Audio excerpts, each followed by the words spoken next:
Well, obviously, to kind of address the current situation, your university has issued a statement. We will follow those protocols. There's not a whole lot I can talk about. We are handling any discipline matters internally, but other than that, there's not a whole lot I can say specifically. So, excited about conference opener. Obviously, unique, playing 20 games, starting earlier. So, a big opportunity. Be home. These home conference games are huge. So we got to take advantage of it. Got a little rest coming back from Palm Springs. Obviously, 2 late games was long, but fortunate to get one. Happy to say we beat 2 Big Ten teams, and excited to start off conference play. All right, starting off before the game stuff, the flying situation. When did you find out that there was going to be more to this than whatever you guys knew about last Tuesday? Yeah, I'm not going to get into any specifics on that. And can you say if anybody is going to be not available for Wednesday night's game? I cannot. CJ may not be available due to a sprained thumb that we're working on, but other than that, no. How did it sprain his thumb? Last game. Okay. Nice. Last game, no. And then just the other part of all this is when something, I'm trying to work, I'll skip it. Are walk-ons going to travel with you guys the rest of the year? Cannot comment on any of those specific things.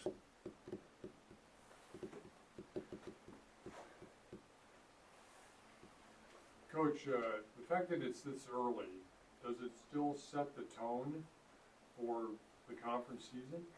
Well, it's weird. I was used to it in the Big Ten. We did it. We had an early December game, and that was definitely an adjustment at the time. I think we had just switched to 20 games late. I don't know if 20 games is the answer or not. We did 18 last year and got 6 teams in the NCAA tournament. I think we all thought it was a good idea at the start, and then as it unfolded, we were like, oh, maybe it's not a great idea. But, you can't go back now on it. So, our guys, it is weird. I mean, holidays, and, you're so used to January league games. But it is what it is. So, it's everybody, all these teams are trying to win a championship. And so, obviously, this is a regular season game, and we've got to do our very, very best to take advantage of a great opportunity.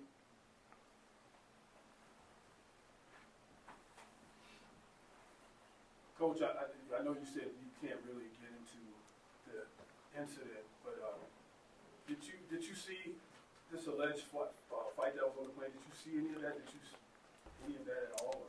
I'm not going to get any of the specifics on it. And about San Jose State, it's always good to get off to a great start to start conference season. How do you feel like your guys are playing heading into that part of the schedule? Thought we played really well. Even in Arizona State. Arizona State's very, very talented. And that was a one-possession game. Built a lead of 20 on USC, well coached. A lot of new guys, obviously, year one for Coach Musselman. But to build a lead on a Big Ten team at 20, did not finish well the last 5 minutes, but to go get a double-digit win was great. So obviously have challenged our guys, with the schedule. And somewhat gotten some good quality wins. So now, the conference is different. And then obviously we'll shift gears again to the non-conference. So I've liked a lot of what I've seen for so many new guys. I mean, I rewatched our San Jose game from last year, and it looks a little different with Jalen House and Mash and JT and those guys not here. But I think we've made a lot of progress early. I know you've shared that the specifics will not be addressed. But how do you keep the team focused with a really big week and a lot of external storylines and noise? Yeah, you just coach the team. You know what I mean? You just coach each practice the same, and you have the same approach every single day. And that's what we did yesterday. We took off Saturday and Sunday. Today is Tuesday, so we had a great practice yesterday. We'll hopefully have a great practice today. But you kind of approach everything the same way. So there's no difference in the way that you speak to the team or go about handling this because of the situation? No.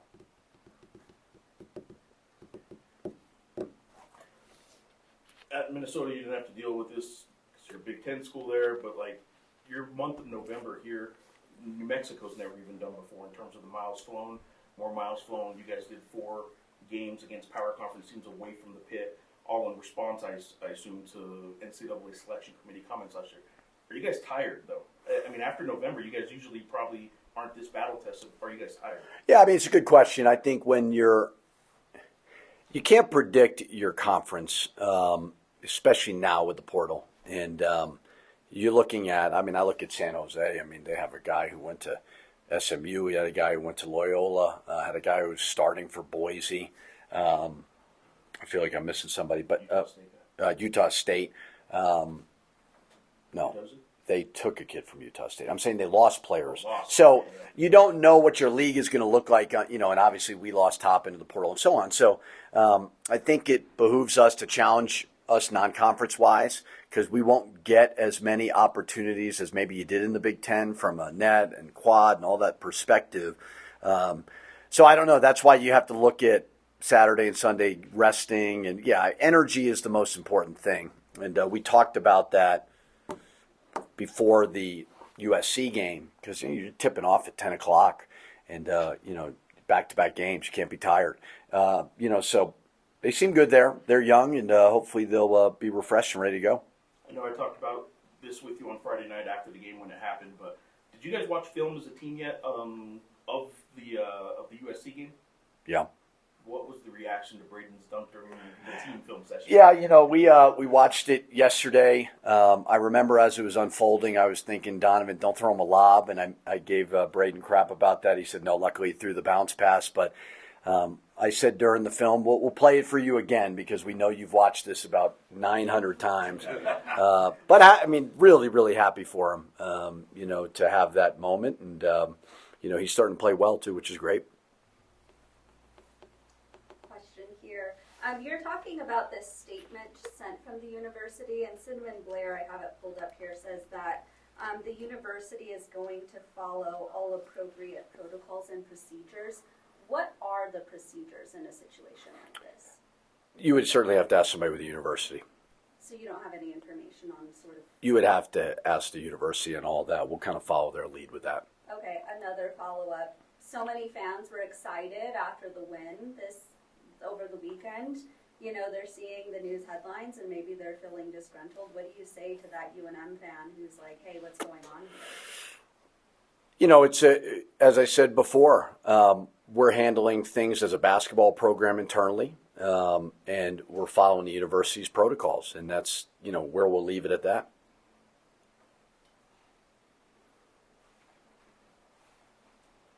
Coach, got some good bench minutes from your team this weekend. Atiki had some good minutes. Jovan came off the bench. What did you think of your bench play? I think Atiki, man, he plays hard. He had some moments. He dove into the backcourt, sprinted back, got a rebound. He's blocking shots at a really, really good rate. He had a couple of lob dunks. He's one of the better lob dunk guys I've seen. Obviously, with Jovan, trying to figure out the Jovan-Sacco rotation. I like Jovan's skill level a lot. He came in, threw the ball to Nelly in the post, back cut, got a layup, did some good things there. But a freshman. Doesn't have a lot of game experience, obviously, at this level. But I like him. I like what I got off the bench. Braden, as well, gave us really good minutes off the bench. Tried to, when you're up 20, go to the bench to kind of give them some experience. It wasn't all their fault. USC cut it to 8. Even some of the starters took their foot off the gas a little bit. But, yeah, I like what I've seen. And, I don't know, you're not going to blow out every team, but every opportunity you can get to play the bench is very beneficial. Coach, you're kind of back home for the next couple of days. You don't have a road game until the 28th. Can you kind of speak about what it's like to be able to be back home for the next 20-plus days after being on the road with quality opponents behind you? Yeah, as Geoff said, a lot of travel all over the place. The New York trip was really, really long. Palm Springs was 2 long days of late games. But it's, I don't regret it. I mean, we got 2 quality wins under our belt. I think we've tested ourselves. We've gotten some, great experience, whether it was in Madison Square Garden or in Palm Springs. That's a new relatively new event. But yeah, it's always nice to be home. They got finals and stuff, you know. I mean, so they're going to have the academic component where they got to handle their business there. But yeah, your own bed is always a big thing for everybody. Coach, I just asked Bronco this a few minutes ago, but Stanford just hired Andrew Luck to be the general manager of the football program. Adrian Wojnarowski's doing the same thing roughly at St. Bonaventure. I'm sure there's countless other schools who either have something in the works or are planning something like that. Can you see a general manager situation for the basketball program here? And if so, how do you see that unfolding for you? Yeah, I mean, I know there's a lot of people that think they could be the general manager. I would be open to anything. I think, Fernando obviously just got here, so he's going to need some time to figure out the lay of the land a little bit and see what every sport needs, not just, men's basketball specific, but it certainly is trending that way. I mean, whenever the revenue sharing thing, comes into effect, I think there'll be a shift there for everybody of, okay, this is what the job is going to look like. There's still some uncertainty there. I don't think it's official yet.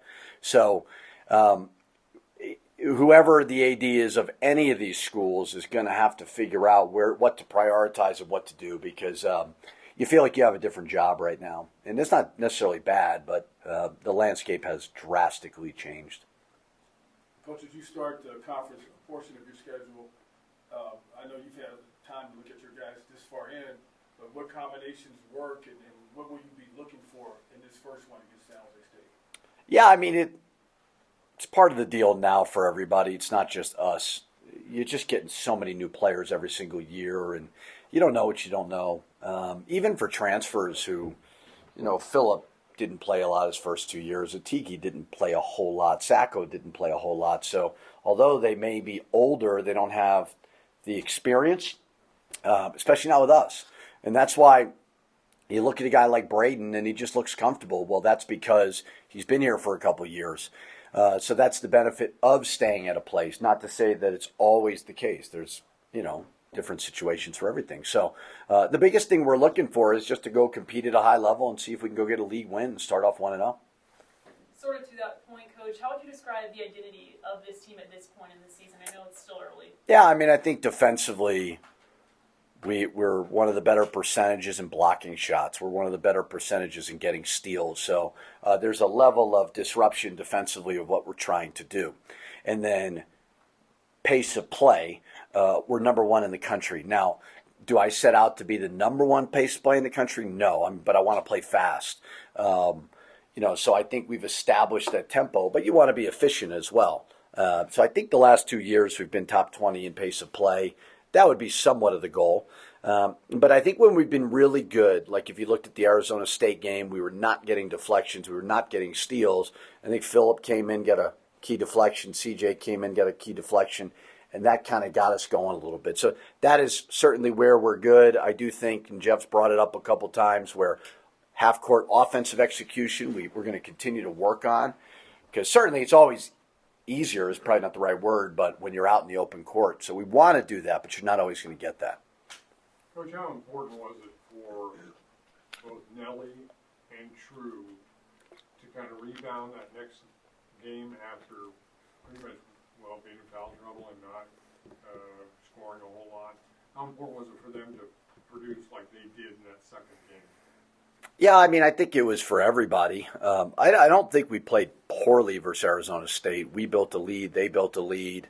Some of it with the Nelly perspective is just demanding the ball down there. Like we talked about it afterwards. I think he had 15 points, and I ran like two things for him, but, majority of his points he got just from good flow, demanding the ball, and True the same way, So it's always good to have guys bounce back. I try to tell them all the time, we're not going to lose two in a row. Like, obviously, that's hard to do, but that's got to be the mentality. If you have a bad game, you flush it, you move on. And good to see guys do that. You just addressed Nelly, but I was going to ask you where you kind of stand with Nelly. I know how much he's doing defensively, but offensively overall hasn't really done lately what he did early in the season. And where do you stand with? Is it him? Is it the team that needs to get? Yeah, I think it's a little bit of both. I think sometimes it's just the fundamentals of him posting up, demanding the ball. Sometimes our guys are missing them. So I think it's all connected, and so, I mean, Nelly was great early, tailed off a little bit. Was that him? Was it the other guys? I think it's a combination of both, but I thought he bounced back very well the last game, and, it's a big senior year for him, and we want him to average a double-double. We want him to be an all-conference guy. But he's going to be the number one guy in everybody's scouting report, too, from the front court perspective. I'll just finish off with Donovan still doing what he's doing. He's probably the best player on the court in Palm Springs or in Palm Desert. Is Donovan playing the way you want him to on both ends of the court? I know offensively he has the assists. He's still the only player in the country, I think, Steve. 18 and 8. Anyways, is Donovan where you want him to be right now, or what does he need? Yeah, I think the biggest side is not the offense; it's the defensive side of it. Rebounding the ball. I want to say last game he had 6, or was that the game before? I don't remember. 6 rebounds last game. Yeah, so 6 rebounds last game was great. Gave up a crucial one, because he could have had a triple-double.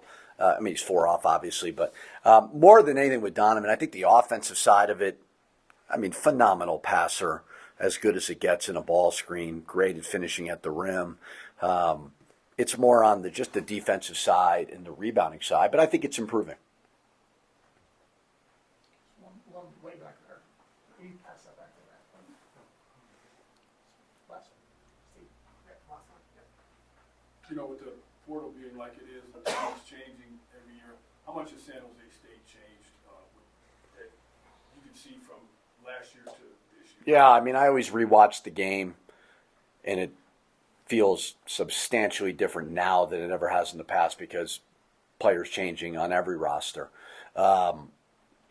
I thought Cardenas was one of the more underrated point guards in the country. Really, really liked him a lot. Myron Amy was talented. He could fill up, a stat sheet. We saw Tibet Gorner walking out of a shoot-around. He was playing for SMU, and I looked at this. Is that the kid from San Jose?